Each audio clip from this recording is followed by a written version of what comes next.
This $25 billion nuclear power plant is Turkey's first, but to NATO, it's a potential security risk. That's because Russia is the one funding it, building it, and operating it for the next 60 to 80 years. This is a vulnerability at a time where obviously relations between NATO and Russia are really, really tense. But for Turkey, the Akkuyu Nuclear Power Plant is a big step towards energy independence and economic development. Here's what this century-long partnership between Russia and Turkey means for the region and for the future of NATO.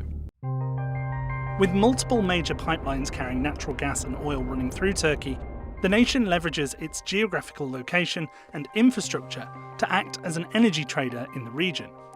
But Turkey itself is also heavily reliant on imported energy, with over 70% of its supply coming from countries like Russia, Iran, and Azerbaijan. By no means is Turkey unique in this respect, but that is not a desirable position to be in.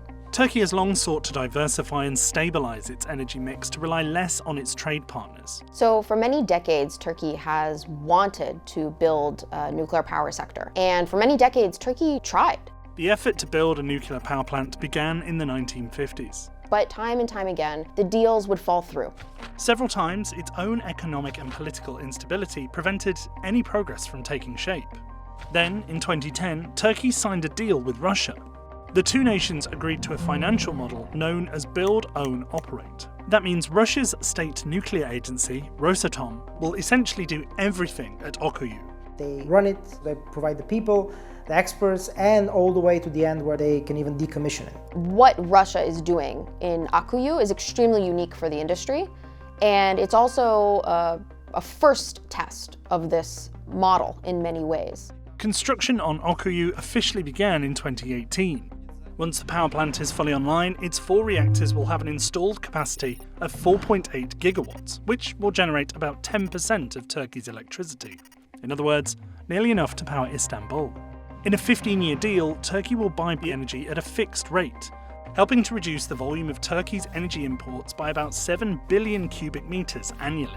In the short term, it is a great deal for Turkey because they don't have to pay for it, they don't have to pay the upfront costs. But ultimately, however you slice and dice it, Russia is gaining a foothold into a NATO member, and Russia will have that for decades to come.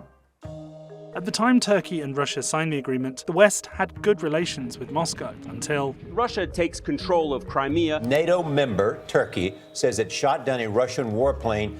Since then, rising tensions between Moscow and NATO have sparked concern over Russia's ownership of Akkuyu. Turkey, in NATO's southeastern flank, has been a crucial staging ground for operations, with key NATO facilities like Incirlik Air Base and Kurishik radar station. And militarily, it provides substantial manpower, with the second largest armed forces in the alliance. Critics are concerned that if tensions escalate even further, Russia's ownership of the plant could expand its influence in the region. Turkey would be dependent on Russia with this nuclear power plant. That's a way for Russia to increase its influence in such a key member state of NATO. Akkuyu has a seaport, which has been used to transport equipment, but Turkish opposition has expressed fear that Russia could also use it as a military facility. Though Turkey's defense ministry said the facilities are prepared in line with principles of readiness planning.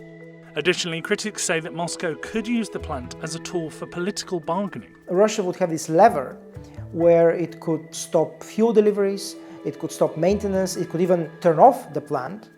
The countries that have Soviet-era nuclear reactors. In 2022 and 2023, when the political relationship was not going very well, those home governments had a very hard time figuring out, if we no longer are able to buy nuclear fuel from Russia, who else can we turn to? But the ownership model that has generated so much debate is also what made it an attractive offer to Turkey. Russia was able to provide state-backed loans. Most companies are not usually in that position. And also, it's very rare that one supplier is ready to build a power plant from the ground up. Today, with dozens of facilities under contract, Russia is a leader in constructing and operating nuclear projects around the world. And in recent decades, Rosatom has exported more reactors than any other major provider. At Akkuyu, it's building its flagship VVER reactors, originally developed in the Soviet Union. So the knowledge that Turkish operators and experts will get from Russia, they can only get from Russia for that specific power plant. So from that point of view, this is another way of deepening the dependency. That's definitely a win for Russia. But with Rosatom sinking around $25 billion into the project, experts say that Russia has a lot on the line too.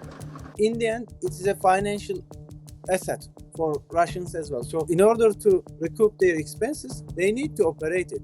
And recouping these costs, experts say, could take decades. There are so many incentives for Turkey and Russia to maintain an operational political relationship. And this power plant is one of them.